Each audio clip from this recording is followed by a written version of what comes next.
But what's happening to Israel's friends, the Druze? What's really happening there? It's not so easy to know because, the media doesn't care to cover it as much. It cares only to cover the badness of the Jews and not really the troubles of the Druze. We have with us Mansour Ashkar, who is a social media influencer and really a person who has become a voice for the Druze community. He's a former Israeli officer as well, and he joins us today. Mansour, thank you so much for being with us. Thank you for inviting me, brother. It's always a pleasure coming here. Okay, I know you do a lot of media out there, thank God, and yet at the same time, it's really not clear, and it's not clear to me what's happening in the Druze area. Last time we spoke, there were horrific videos showing Druze being massacred. There was that infamous hospital video of bodies strewn everywhere. There was the shaving of the mustaches. So there was a lot of that. Where do we stand today? Give me an update, please. So we're standing today after about 14 days of ongoing massacre on the Druze mountain. October 7th style, only no IDF to stop it. So it went on for 14 days.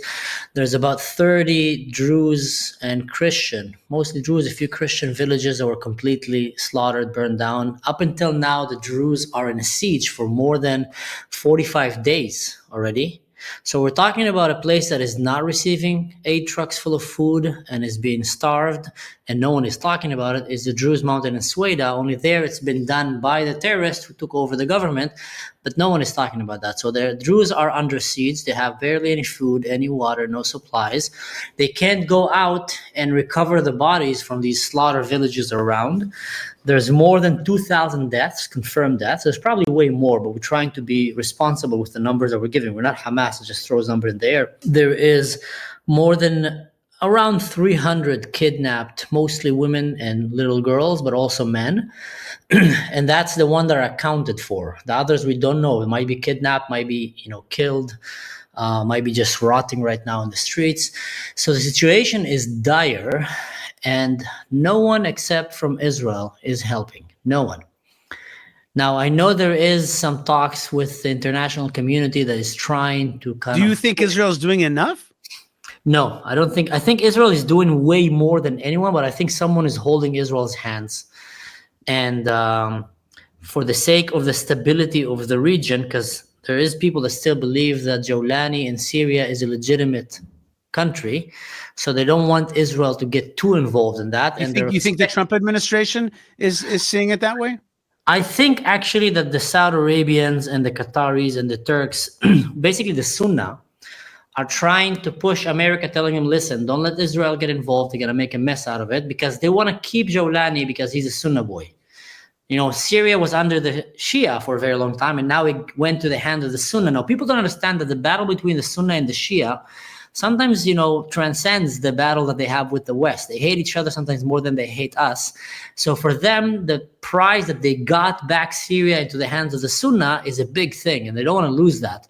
And the actions of Jawlani and his ISIS, Al-Qaeda government are making it very hard for them to keep the legitimacy. And if Israel now steps in and goes in Syria and saves minorities, Syrian citizens, from the hand of the government, it's going to make them look really, really bad, and they will just undoubtedly stop receiving any funds from the West. So they're trying to wish-wash the blood of the Druze and the Christians and make it look like some kind of clashes and that everything's under control, while it's far from being under control. And there is a real genocide attempt there that was stopped by Israel, no one else. But you're saying that the genocide continues in the last 14 days. The genocide right now is continue in the form of starvation and economic, strikes. They don't have electricity. They barely have internet. The only internet they have is Starlink devices that they're using because the government is cutting them. I understand that the Druze of Sweda, of the Jabal Druze, have been reaching out to Israel saying, it's at some point they said take over this area. Oh yeah. But at other points, maybe a different idea is, no, you guys will have your independence and we'll be confederated. We'll provide the security.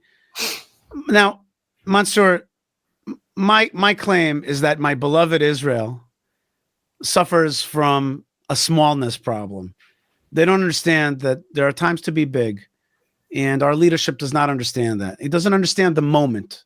It thinks it's a tactical moment, not a strategic moment that the time is ripe for, to change the way things operate, to control the Mount Hermon, to give Druze their independence, to be bigger, and to provide more security for ourselves and more peace and liberty and prosperity for our friends.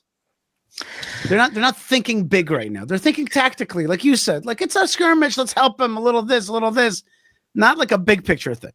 Okay, Look, that's my. Do you agree with me? Don't agree?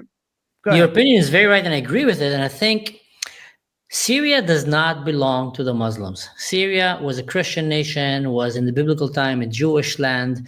The Muslim came and conquered it, and slowly started exterminating the minorities there. There's many minorities that have been extinct under the Muslim regime in Syria, and right now they're at risk. The Druze, the Alewites, the Yazidis, the Kurds, the Ismailis, and many other minorities there that are struggling to survive. The Druze are the only ones that are standing tall and proud, and they're getting the most heat, but the other one has just been slaughtered, quietly. So the Druze... And the world is not covering this issue. No, they don't care. Now the Druze are coming and saying, Israel, take us. We want to be your citizens. Make us part of Israel. I think Israel should go and do that. Just like you're saying, they should think big. I mean, what are you worried about? Go and take that. Help them establish, either make them your own citizens or... give them temporary residency under the state of Israel. It doesn't matter. Any other option will be better than what they have right now. And then secure that area, because let's be honest, the only way that minorities can live in peace in Syria, if they have their own autonomy or if they're under Israel, not under the Sunnah. And let the Sunnah play Sunnah games. Let them stay in the center of Syria. Syria is bigger than most countries in Europe. So for some bizarre reason, somewhere back in the days, someone kind of made an arrangement and gave a group of radical Muslims a huge chunk of land. And what they've been doing with it since then is war, is killing themselves, killing each other, collapsing the economy, collapsing either by Bashar al-Assad, who was a drug dealer, like Pablo Escobar, Arab version, or all the way to Jihadistan, which is right now run by al-Shara. Nothing good is coming out of it. And I tell you what, when we saw the October 7 images that are happening in Syria with Syrian citizens walking with beheaded heads of women and children and Druze men, carving the heart of a Druze person out of it and eating it in front of him while everybody is shouting takbir and Allahu Akbar around him, these were Syrian citizens. So we're starting to realize that Syria is a very, very bad place. There's a lot of very bad people there. Yes, there is probably good people, but they're hidden. They don't dare speaking about. Look at what's happening in Syria. In 1 week, there were stabbings, sexual assault, rapes. I would say half of them were by Syrian migrants, because when you see these people that are beheading people and carving their hearts out in Syria, you need to understand that their brothers, their cousins are in Syria, in Europe right now. And sometimes even the garbage was sent to Europe, because who left in Syria was either the ones that didn't have the means to leave, but usually it was the ones that had too much to lose. So they didn't leave. So the garbage, worse than what we saw right now, are walking in the streets of Europe. That's what we're seeing right now. So when you start understanding that, we're barely hearing, there's literally an ethnic cleansing that has been happening in Syria for the last few months, and you haven't heard a single voice of Syrian people saying, stop it. This is not good. This is not, same thing that we've seen in Gaza. We haven't heard a single voice after October 7, only way later, but that came from a victimhood place. Please, we're poor, help us, send me money, subscribe to my channel. We hear them saying that. But practically, we barely heard many Gazans during October 7 months later saying it was wrong what Hamas did, because there's a lot of people that think it was good because it's a religious thing. Same thing in Syria. They see this war as a religious war, and they see it as a call to exterminate everyone. By the way, the jihadists who went to kill the Druze, their orders were, because they're very stupid people, they're not the brightest, they're not accountants or lawyers. Their orders were, go and kill the Druze, and then continue to Jerusalem. So a lot of the jihadists that were arrested by the Druze, when they were asked, what was your order? They said, we were giving orders to come and kill all of you, take everything with you, take your daughters as sex slaves, and then we continue to Jerusalem to free Palestine and liberate Jerusalem. So this is the people of Syria. Now, should Israel negotiate with them? No. Should Israel give them back? No. Go and save these people, make it part of Israel, expand the state of Israel, It's going to be good for Israel. It's going to be good for the Jews. It's going to be good for the Christians. It's going to be good for the minorities. The only one who are not going to be good for them is Al-Qaeda and ISIS. That's right. I think it's very important what you talked about, the Sunni versus the Shia. I think it's a very important thing. I think people have to understand that Syria was controlled for a long time by a kind of Shia, not exactly, but by these Alewites. But they were also secularists. So they were everything that the Islamists didn't like. And so now that the Islamists finally got a chance, so they're like, this is a great moment. And now let's get rid of all these other kuffars, all these other, weird, funky people. Let's get rid of them. And that's really their plan. And just because they put on a suit and trim the beard a little bit, they didn't change who they are. But you know what Syrians are saying, actually, and I've heard it from Muslims and Christians. I've never thought I'll hear it, and they even said we never thought we'd say it. More and more of them are saying we miss the times of Bashar al-Assad. Now, they all suffered terribly. Bashar al-Assad was equivalent to Hitler. He was a terrible, terrible man. But Bashar al-Assad, as terrible as he was, he didn't care what you eat, how you pray, what you dress. He didn't care less. He was just a drug dealer who was oppressing his own people and a mass murderer. But he was not getting involved in how you walk the street, what do you say, what do you do. Now this regime is making women start wearing hijabs, is making men, wear long, these dresses, is flocking, beating people in the streets that are not behaving properly. Is changing the entire education system to a radical Salafi Sunni education system. They're going around destroying statues and streets of ancient history, just like ISIS did. So the Syrians, the moderates are looking at this, and the minorities are saying like, oh my God, we didn't think that it can get worse than Bashar al-Assad, and here we go. And what is Europe doing? Going and shaking his hand and sending him money.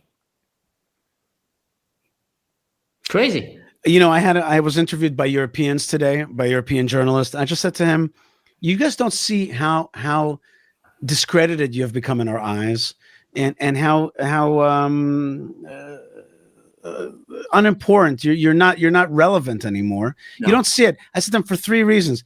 I said, one, because you've got some kind of obsession with the Jews. Like there's something going on with you, which is just you're not normal. Your attitude towards Israel is just like, it's not rational. And you can see it. It's like when a person's just not behaving right, like there's something wrong with you.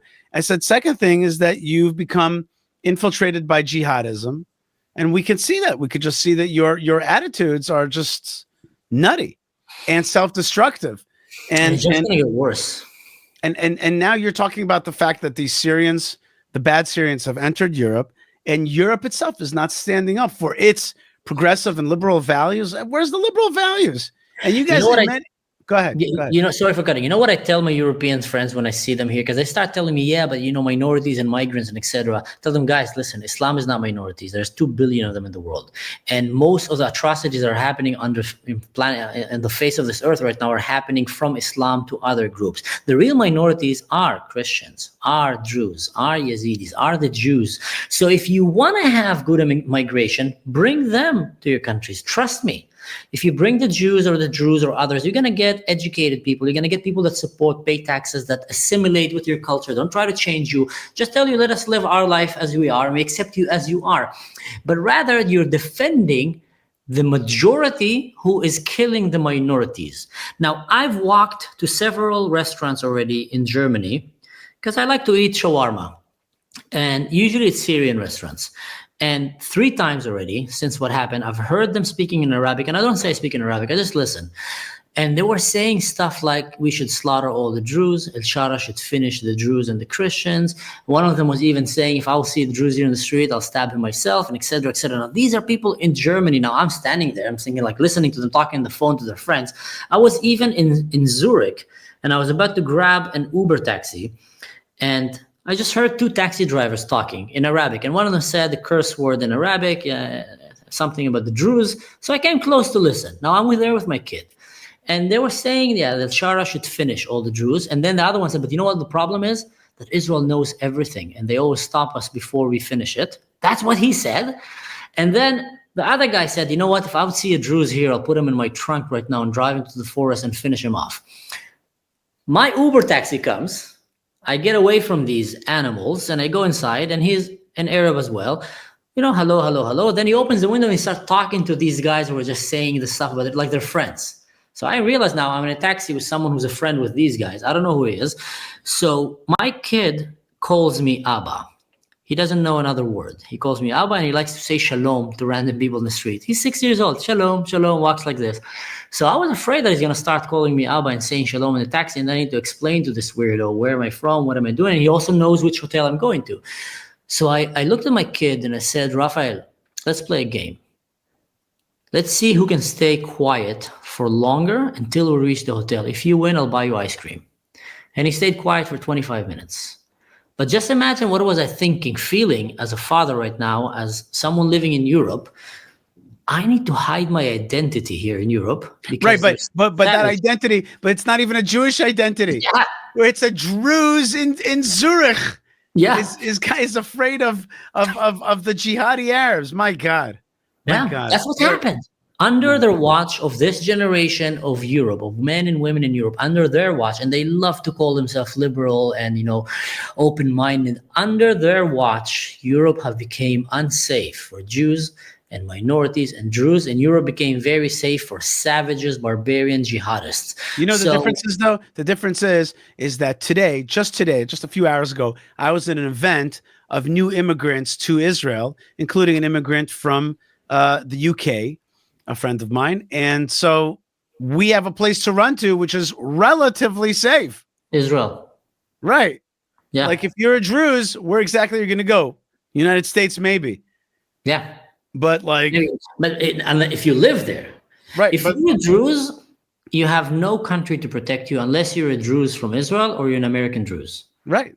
That's the only two. If you're an American Druze citizen, America treats you as a citizen. They'll protect you. If you're an Israeli Druze, they'll protect you. But if not, you're literally floating right now in the air and you have no home and no safety net to fall into. And that is crazy. That is crazy, man. It's very depressing for a lot of minorities here, seeing how Europe is handling the situation and basically throwing the real minorities, the real victims, under the bus. I just want to show you a few comments. Samantha says, believe it or not, we have Jihadi Arabs here in Wisconsin. I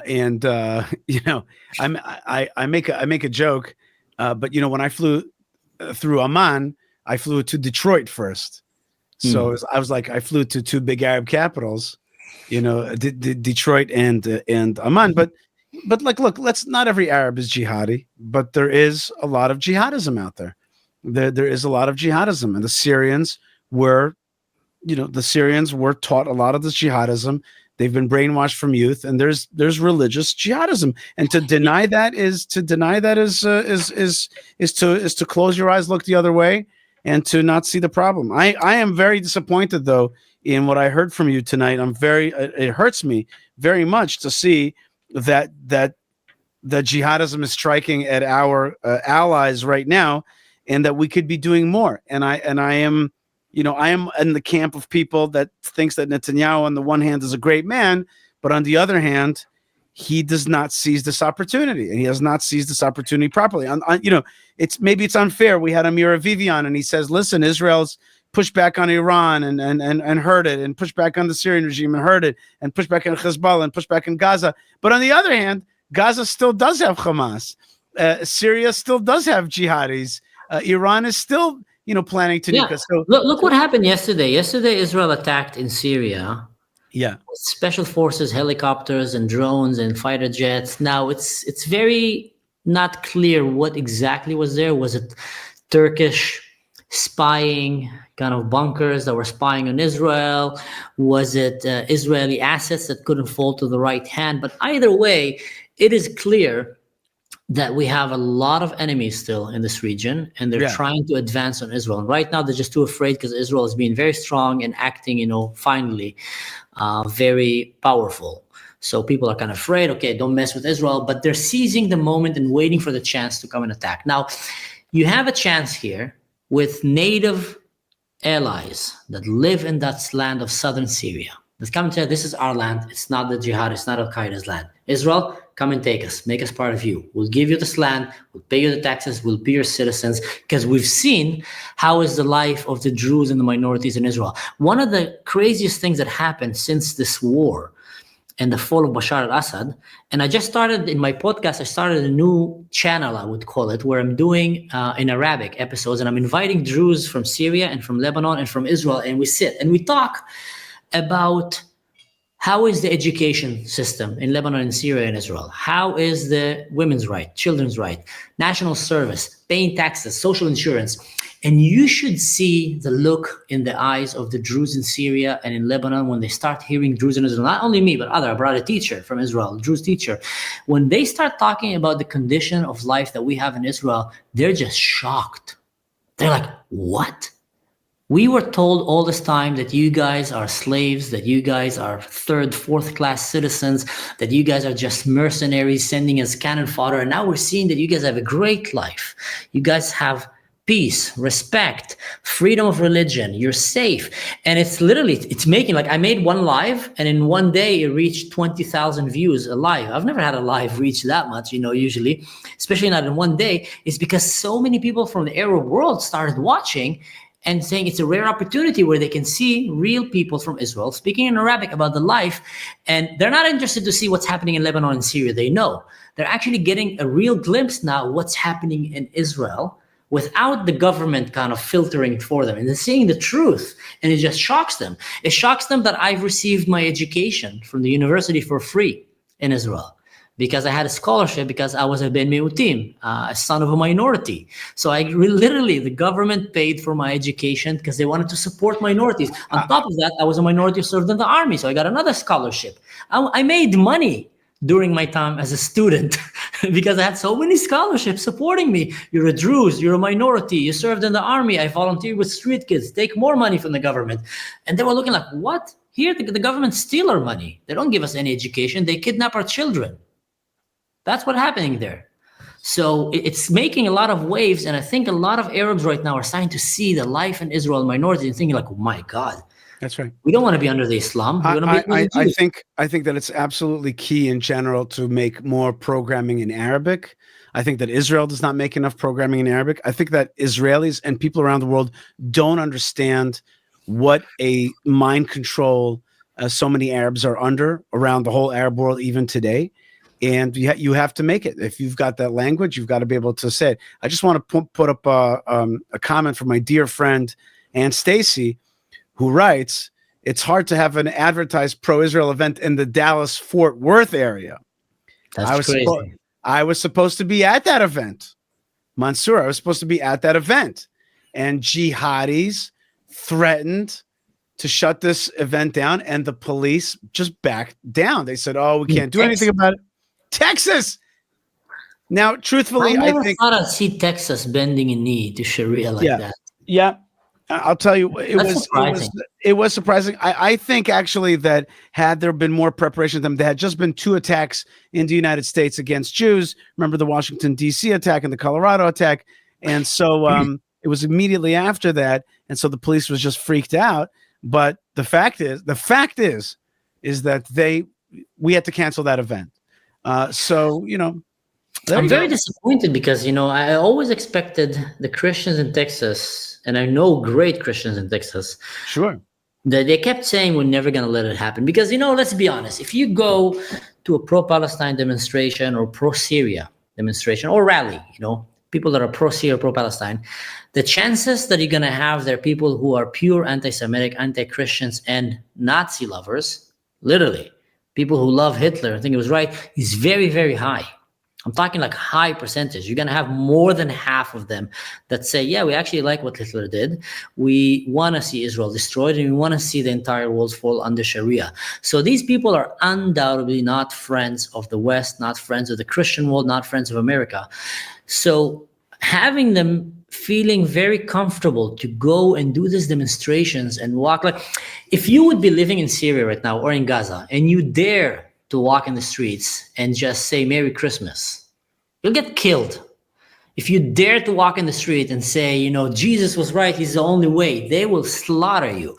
So you would not even dare to speak about your faith or your religion in their countries. Now they come to your countries and they feel so empowered that they come in your face and tell you, we will not allow you to have an American flag here. We will not allow you to support the Jews or the Christians here. That is how ridiculous they see the West. because they see that mentality that way. That's how Arabs think.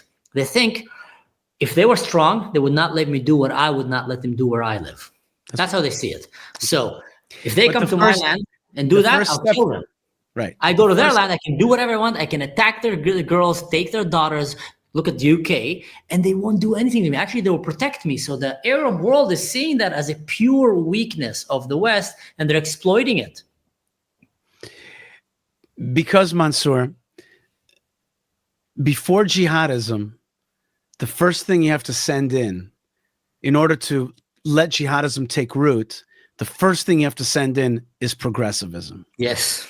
If you send in progressivism, which means everything is equal, which means that your history is bad and you're bad and your whiteness is bad or your this is bad or whatever is bad, you're bad.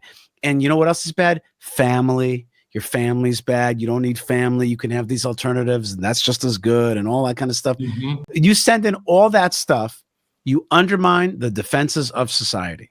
Progressivism, you weaken all the defenses, all the masculinities, all the things that hold you to your identity, to your rights, to when you say, hey, I'm not going to accept that. Whatever makes you trigger to do that expression that I just did. Hey, I won't stand for that. Whatever makes you feel that way is what they take away. They take away words that are proper, that you could say when you get angry like that. They take all that away. Then the minute the borders are open, the family's broken, the history's dead, they send in the jihadis, and the jihadis then say, what do you mean? Like, I could say this is a free country and I have liberal values, blah, blah, blah. And they crush you with that. So that is the shame you. If you stand against it, they shame you. You mentioned something very, very good. You mentioned the lack of masculinity that we're seeing in the Western world. Now, I had a conversation with a European colleague of mine. Well, not a colleague, just a guy that I met, and I had a talk with him. And he overheard me talking about how important it is to raise your kids to be strong. And I was saying, it's important to have your kids strong. And I say strong, I mean physically strong, mentally strong, personality strong, just strong character, robust. And he came and he said something like, I am weak and I'm fine. I'm doing just fine. All this macho talks. Now I looked at him and I said, where the only place where men can say this nonsense that you just said, that I am weak is fine, is in the Western world, because you have strong men protecting you. You will never hear someone in Syria going around boasting, I am weak and I'm just fine.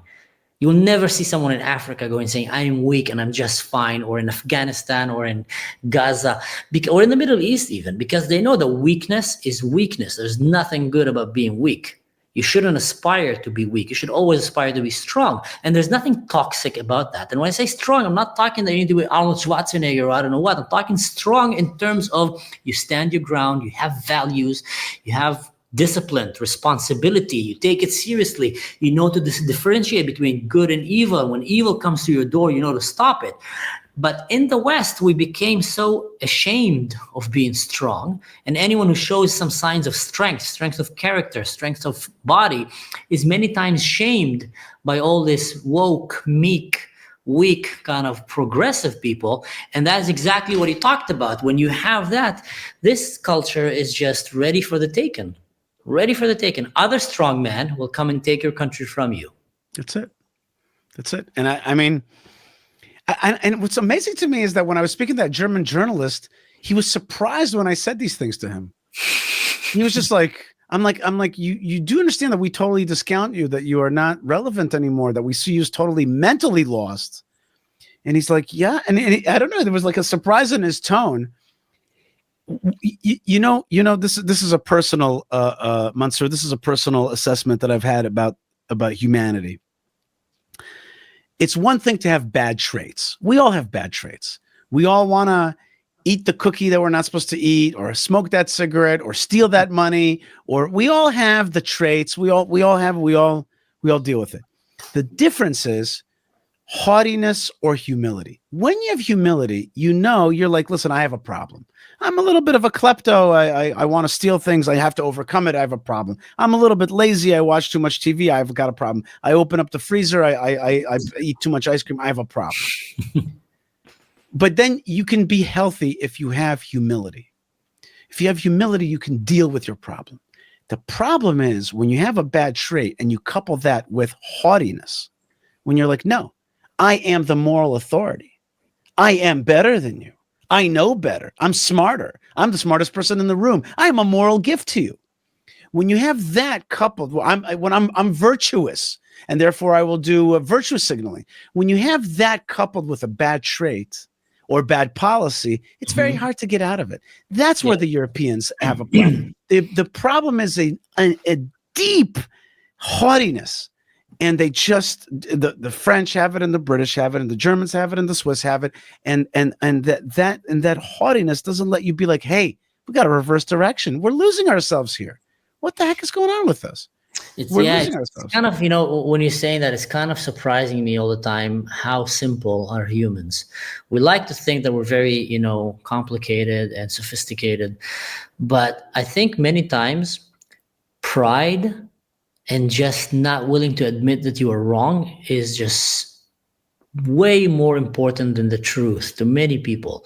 And I see that a lot here in Europe. They just don't want to admit that they had it wrong all this time. They just don't want to admit that everyone that they mocked, they laughed at Donald Trump, and they laughed at Israel, and they laughed at, all these healthy masculinity that was going around, and mocked it. And now they have to admit that it was wrong, and they rather see the world burn sometimes rather than admit that their theology, call it political views, was just wrong. And it just surprised me all the time, because a lot of these people that I know are just intelligent people. Oh yeah, they're plenty intelligent. Like professors in university, and sometimes that's a problem. You're intelligent, you can't accept that. Also comes with it a lot of haughtiness. That's exactly it. You could be plenty intelligent, but if you have that haughtiness, you just can't fix the problem. You just can't fix it. And it's also like, how do you measure human intelligence? Like, we see it as humans. So let's say you have 80 IQ, you have 90 IQ, you have 100. So we see we have 20 more IQs than him. But let's say an alien comes out that you have 7,000 IQ. For him, we're as stupid. That human, it's like seeing cows. Like, okay, they're all cows. This cow is a little bit faster, but they're all cows. So for us as humans, we measure our intelligence sometimes just by titles. Like, okay, he's a professor, he's very smart, or he did this, or he have a lot of money.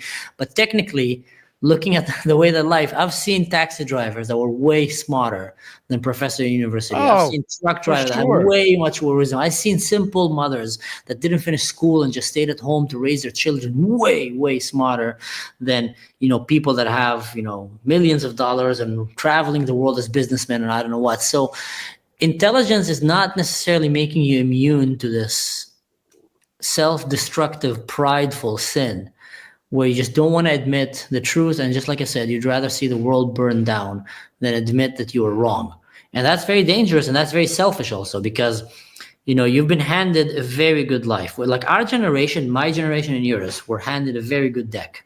We got a world after World War II. We got a world where we saw technology and science and internet and ChatGPT and people reaching the moon and I don't know what. Like, we had a very good life, and countries with no borders.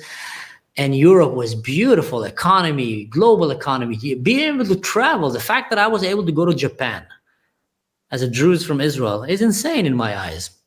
Back in the days, if my ancestors would see a Japanese, they should run for their life. That was an invasion. They came to kill them. Like, nothing good came out of, there was Mongolians that came to kill you.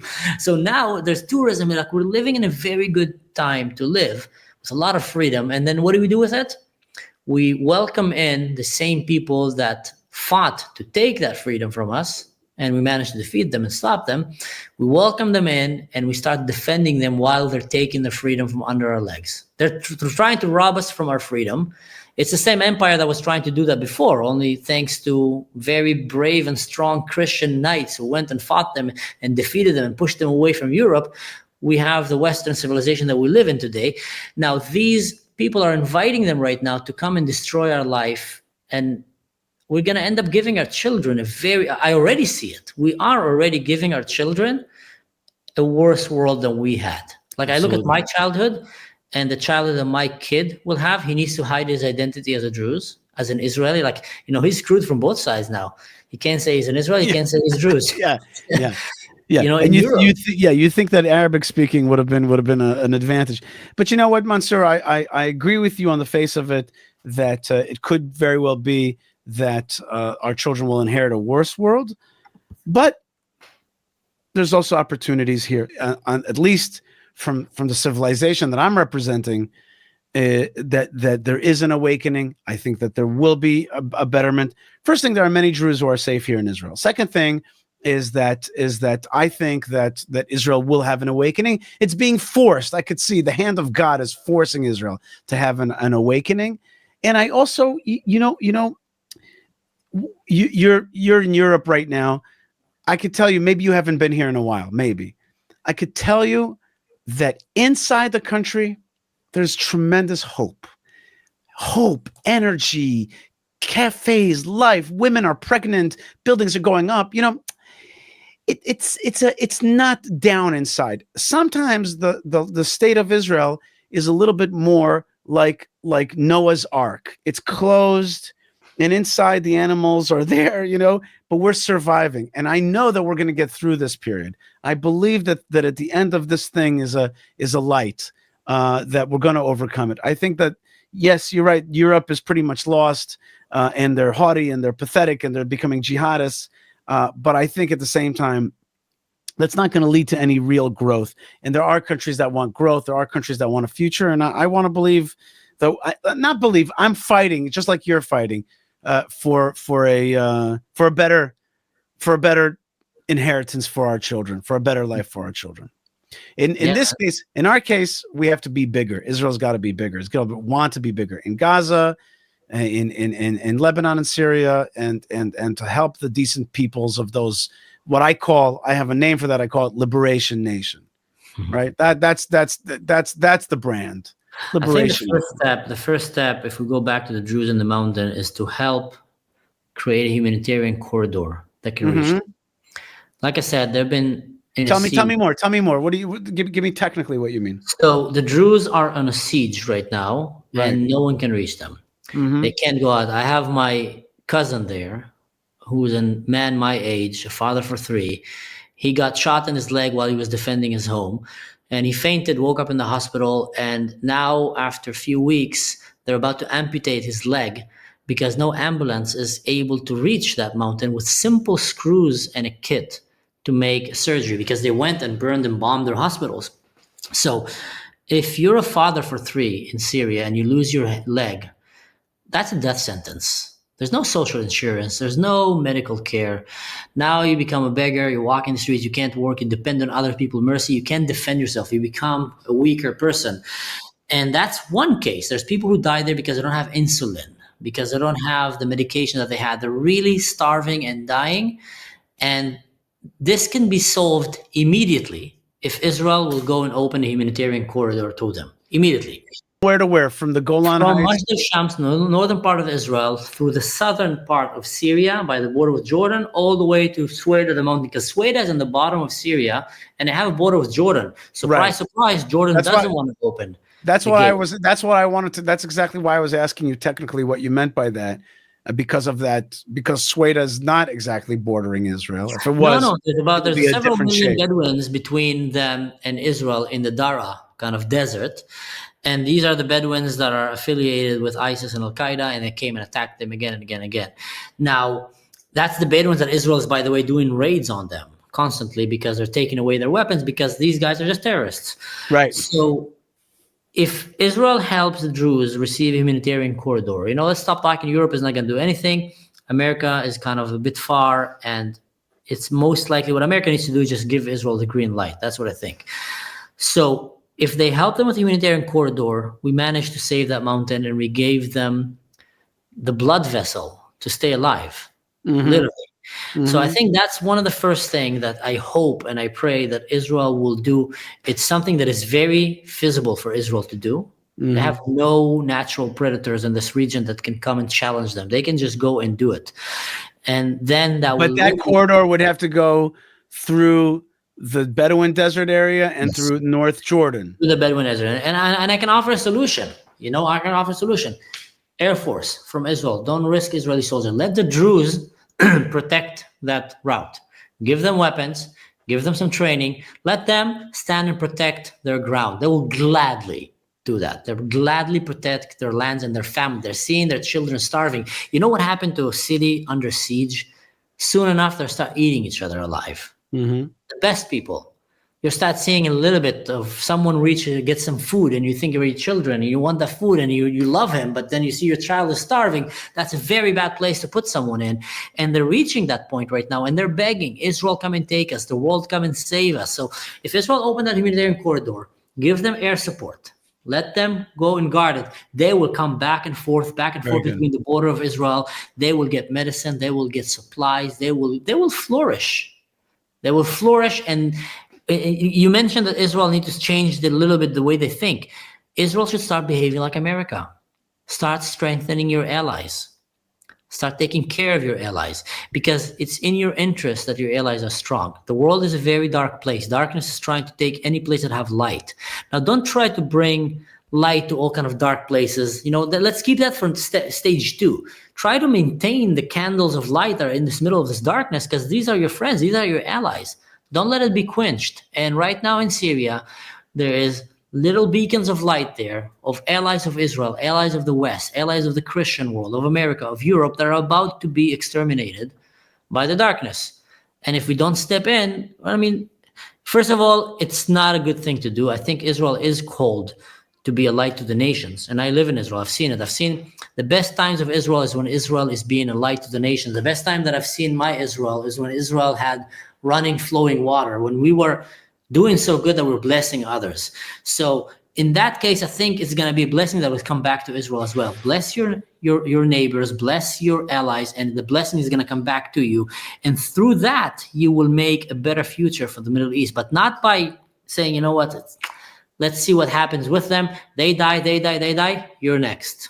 That's what's going to happen. Yeah, I must agree with you. What is this? Somebody just wrote to me. Yishai, please ask Mansour if there will be a Druze tomorrow. What does that mean? Absolutely. Every Friday, me and Khalifa from Mearat the Khalifa in the Rebellion of the Caliphs, he's an Israeli Druze, a shepherd, by the way, a really cool dude. We have a Druze where we talk in Hebrew. And we discuss in Hebrew. You're so lucky. You could do it. You could do your show in Hebrew, in English, in Arabic.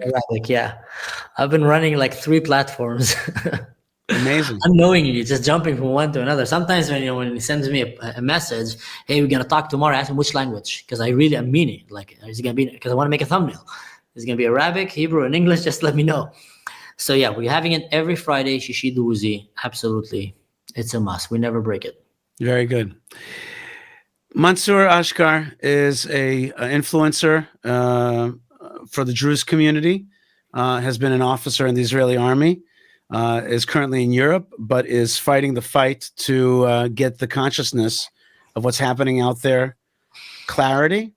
I love what you talked about, the humanitarian corridor. Here on my show, we love, as we say in Hebrew, tachlis, brass tacks, real stuff that can help.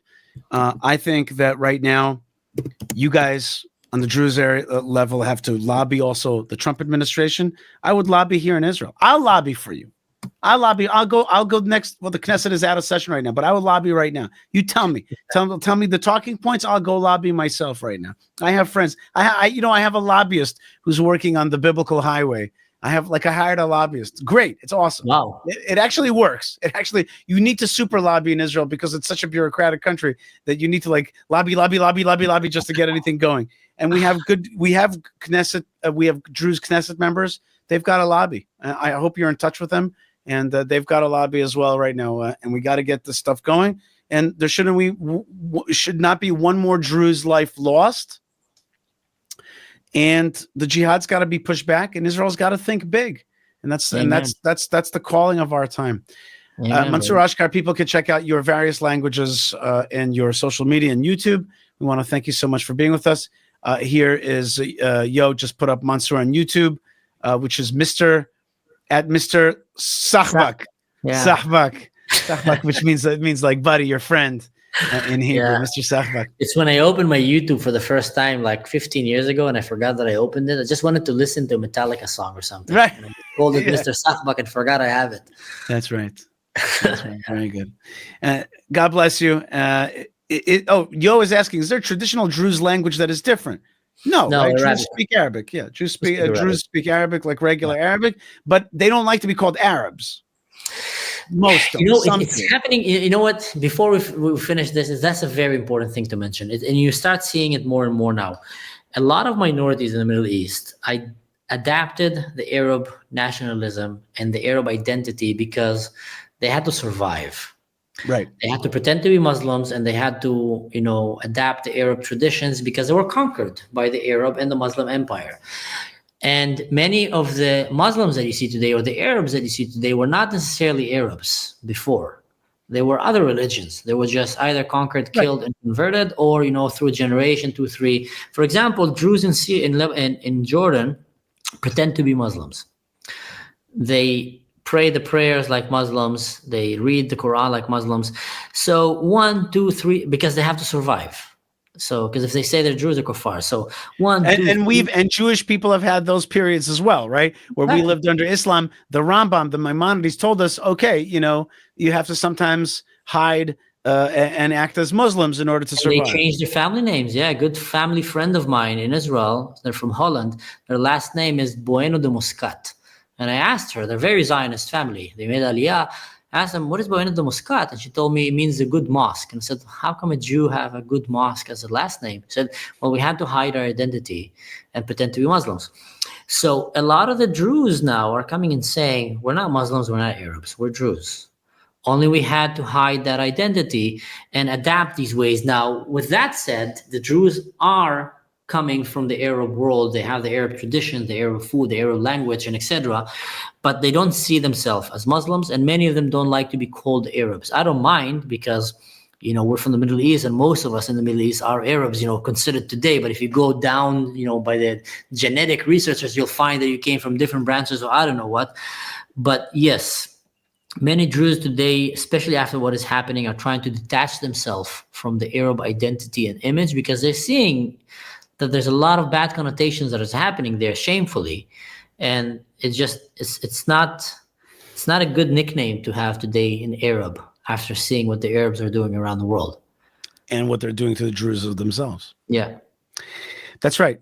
That's definitely right. There are Arabs who want a better life also. There are Arabs that want a better life also. But they, even the Saudis want a better life and they're anti-jihad. But when it comes to Israel, their hate comes out. And their statements, even recently, I'm just like, are you serious? You're really going to make anti-Israel statements, pro-Gaza statements? Like, you're really going to back Hamas right now? These people that are your enemies, that are allied with Iran and Qatar, who hate you and you hate them? Like snap out of it. Israel's here to stay. It's your cousins. We're from this region. It's in your Quran. You're just going to have to accept it. And you're just going to have to understand that Israel is your opportunity for a better region. And if you try to crush the Jews anymore, well, it's not going to go anywhere. Yishai, Israel is exposing the Muslim world in a way that was never exposed before. And many of them, as much as they pretend to be different stuff, Israel exposed the real agenda that they have, which they managed to fool the Americans and everyone else. They're here for the land. Islam was from the beginning a conquest religion that was aimed to conquer as much land as they can and convert all the people in that land. So Saudi Arabians, every day of the week, they hate Palestinians. They hate the Muslim Brotherhood. They're all against it. But then suddenly Donald Trump want to buy Gaza. And there's like, no. We hate Israel. Israel is a problem. Israel is a problem. Give them a state. Why is that? You're kind of exposing, you're calling a bluff, and they fall for it. Because they're trying to trick everyone to think that they're on the Western side. But then when it comes to the real agenda, they want land. And the worst thing that can happen to Islam is that they lose land. And for them, if they lose Gaza and Gaza stop being Dar al-Islam, it becomes Dar al-Harb. If they lose Syria, so they worry more about losing land than anything else. And when you push them with the back into the wall, they will just show you the real face. No. We hate Israel. We don't want Israel to have their land. We want Israel out of their land. We don't want Israel to have parts of Syria. We don't want Israel to have parts of Gaza. The real identity get exposed because everything else is a Hudna style, is a Taqiya style. Let's have peace talks today, but tomorrow we might annihilate them. Yeah, let's have peace talks today, but let's see, tomorrow America might not still be here and we can do whatever we want. So let's postpone it. Maybe in our generation it won't happen, but it will happen in the future. And that is a very problematic place to be. Honestly, when you have neighbors that the only reason they're not destroying you is because they can't, That's not good neighbors. Somebody's asking, Holstrand asks, is that also true about the UAE, would you say? So here's the thing that I feel about the UAE and Saudi Arabia, more the UAE. UAE seems to be the hope that I'm seeing right now for the future of Islam. Because I look at the UAE, and I've never been there, but I've talked to many Jewish friends of mine, and including my sister and her husband, and Druze friends. They go there and say, man, listen, it's safer than most places, safer than the US and Europe. But let's talk about that safety. There was a rabbi that was murdered there. That's true. Wait. Look how they reacted. That's what I was going to say. Exactly. Look how they reacted. 2 guys, I think they caught 2 or 3 guys there. They executed them without a word, without even talking about it. No big trial, no big discussion, no big thing about rights, not rights, all that. They got rid of them. They were like, this is what happens around here. You mess with with the people that we're protecting. It's not necessarily Jews. We're protecting people. You mess with them, we kill you. We get rid of you. We know exactly what you are. You have to understand what we are, and you're done. You finished. Exactly. So here's the thing. The EU, by the way, here in Israel, we don't even have a death penalty for mass murderers. Insane. And these guys were gone. These guys were gone. So here's the thing about the EU that I feel like, let's call it for what it is. It is a Muslim country, and they have Sharia law. Yeah. UAE. They have, I always mix the letters. And they have Sharia law. But they are trying to take Islam, still being Islam, into a better future that is compatible with Western values. They're not saying we're going to change and become Christians or Jews. We're going to stay Muslims, but we're going to change what happened in the past. We're not going to be stuck in these days where we just, want to kill everyone that we consider as an infidel and want to destroy the world. We actually want to live and let live. And they're showing it pretty good by example so far. Now, I don't know what's going to happen 50 to 100 years from now, but if there's any hope that I see for the Muslim world, is take example from them. See how they treat minorities. One of the best testing stones to a good society, good culture, is how they treat minorities. Right. How they treat humans, how they treat animals. There's no animals' rights in Syria and these places. There's no human rights. It's funny you say that. You said something about. Did you say it was your uncle with the leg that was shot? Yeah, my cousin. Your cousin. You know that sociologists and archaeologists that study the past, the way that they know a society has become a healthy modern society that has what we understand as a value system. Mm-hmm. You know how they know? I learned this. It's an amazing thing. By how they treated the handicapped when they found a dead person with crutches, or very close. That's right. Where they found broken femur bones that had been set. When a society is like, oh, you have a broken leg, you're done. You just go and die now. That's not a modern human society and a developed human society. When a society is like, injured, right, this guy's broken. Okay, we got to fix him. He's a human being. He's valuable. He's valuable to his kids and his family. We have to save him. Once archaeologists find those kind of bones that are set and healed, then they know that the society cares for the weak and for the injured and brings them back. And so that is let's hope that your cousin survives and that his leg survives. Are you able to speak to him? Is there normal communications or what? Oh, you said that there's Starlink. I talked to him in WhatsApp. It's just impossible to get him the medical equipment because they're executing ambulances. When an ambulance leaves the mountain, they stop it. And then if they see a man that have any injuries that look like they're, bullet wounds, I don't know why, they execute him in the entire ambulance basically and steal everything. So all of the people in Sweden have bullet wounds. There's literally, every injury there is almost related to an IED or a sniper shot. So it's impossible to get ambulances in with medical supplies, impossible to go out. Meanwhile, Israel is sending tons of aid trucks into Gaza to feed Hamas. And I say, stop it. Well, I agree with you. They shouldn't be sending, but let's be technical about it. Right now, the American system seems to be giving, food to the refugees. I can hear the other side that says, many more Gazans are actually jihadists. it's true that the UN food goes right directly to Hamas. And I agree with you fully that if there is a starvation, there's a lack of food right now in Sweden, Israel should at least fly over the stuff, minimally, if not what you're talking about, which is this corridor. They're doing. Israel is sending here and there, helicopters and dropping, but it's just not enough. There's about 600,000 Druze in Syria, and the majority of them are in that mountain. So even if you drop shipments here and there, it just disappears really fast because the need is so big. So it's just like, raindrops in the desert.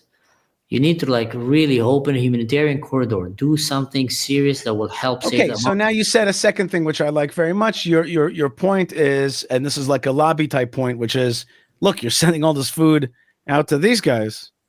Here's our allies.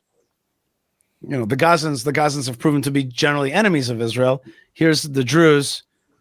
Let's send them the stuff. Let's get that corridor open. Let's get that. Druze are waving Israeli flags in Syria. This is unheard of. Right. See, people, and that is also a change. It's important for listeners to understand that under the Syrian regime, a lot of the Druze identified as Syrians, you can say, and probably justifiably, that they were under that regime and they had to show allegiance to that regime, which was anti-Israel. But the bottom line, there is a big change happening right now.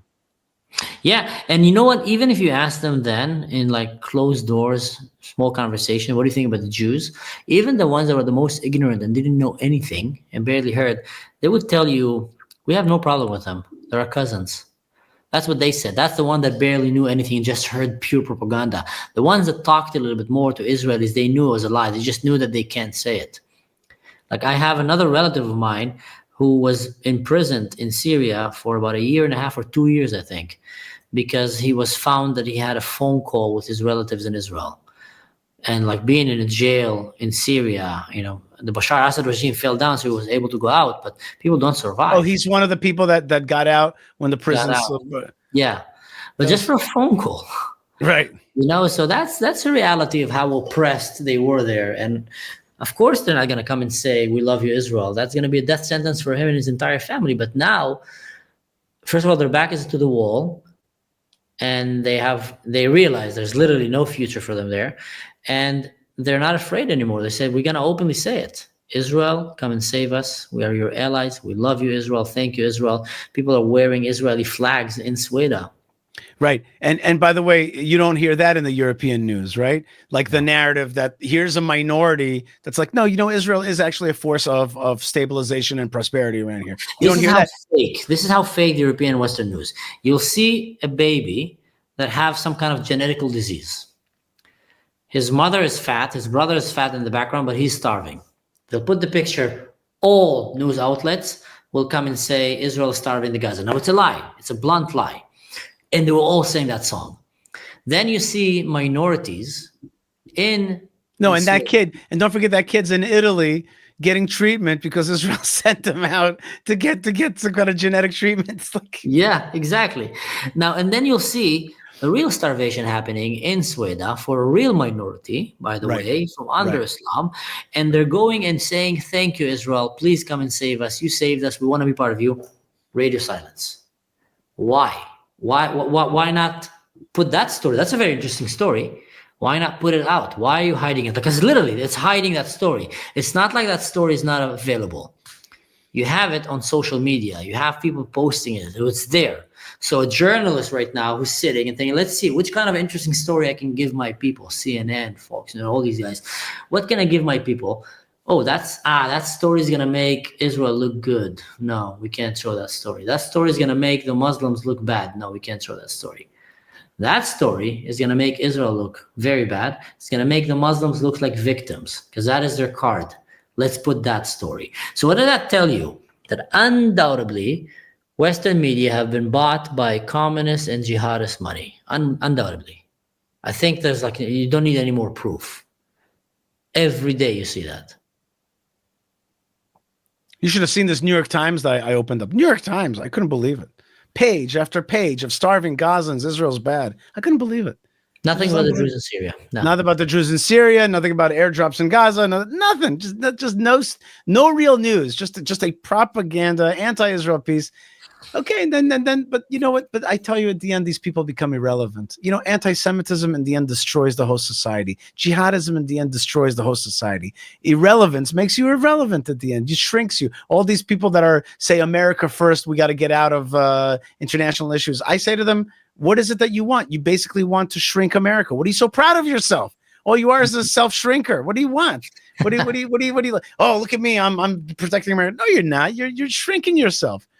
And I tell you what, though, there's laws of physics that always work, and the same thing, laws of psychology. I feel like people with brain now and conscience and real spirit of freedom in them are looking for authentic podcasts like mine, like yours, and like others, where they can come and actually hear the truth and not go and be fed propaganda with a spoon, with a shovel. As long as our host, as long as our mechanical technical host still allows it, right? Yes, it still depends on that. Yeah. Right.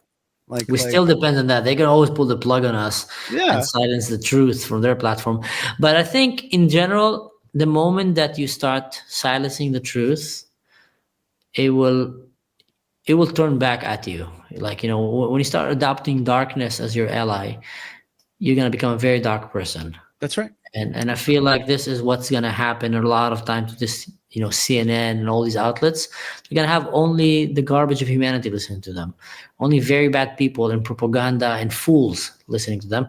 And the free thinkers, the people that actually have a brain in their head and want to actually see the truth. I'm not saying that I'm speaking only the truth and my opinion is the only right opinion in the world, but I can tell you for sure, I'm not spitting propaganda for jihadism or communism.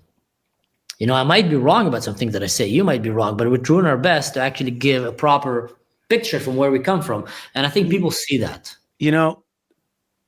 There's Judaism and the Druze belief, and there's God, but there's also what you're talking about right now, which is liberty and freedom.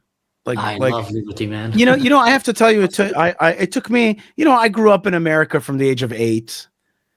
And until 17, and then I was in Israel, and I went to American law school, and it took me many years still to understand the greatness of that concept of liberty. Yeah. It took me even more time, even though I heard it and I read it, and in America, when I was growing up, it was on the back of cereal boxes, how a bill becomes a law and all these things, but it took me a long time to understand what it means to have real freedom, and to understand that that's also a deep Jewish value, which I also didn't always understand, that liberty, that's what, let me tell you a little story. Okay. Maybe we'll finish up with this. I have a little story to tell you. One time I had an enemy of yours and mine, Christiana Manpour. Do you know who she is from CNN and ABC? She's a very famous journalist, and she's a jihad apologist, Christiana Manpour. Christiana Manpour, yeah. She's famous she's a little bit on the older side now, but she was very famous in our time. I think she's still doing it. In any case, so Christiana Manpour was at my house on the Mount of Olives, and she looked at the flag of Israel. So she says to me, what does this flag really represent? Does the 2 lines represent from the river to the sea? Yeah, that's the lady. Sure, she's famous. Okay. She says to me, does it mean from the river to the sea? And is that what you guys want to control, a greater Israel? So I said to her, maybe. But what I think it really represents is the splitting of the Red Sea, where the Jewish people were leaving slavery and coming into the promised land. We were breaking out of slavery and coming into liberation. And that's what the flag represents. The 2 blue lines represent the splitting of the Red Sea, and the Star of David represents the Jewish people walking in between that sea from slavery into liberation and freedom. She's like, next question.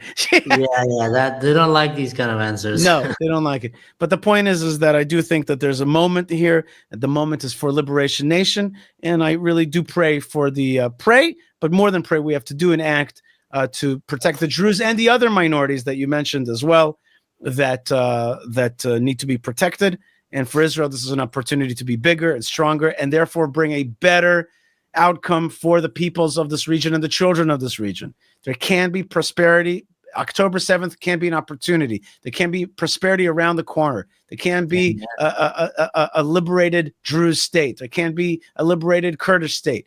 There can be a liberated people in an Abrahamic region. That can happen, and this time can bring it. We just have to keep pushing, and I know that you're doing an amazing job, and everybody here on the comments just love to hear from you and your authenticity, and I want to wish you really continued success and hope to have you on again soon.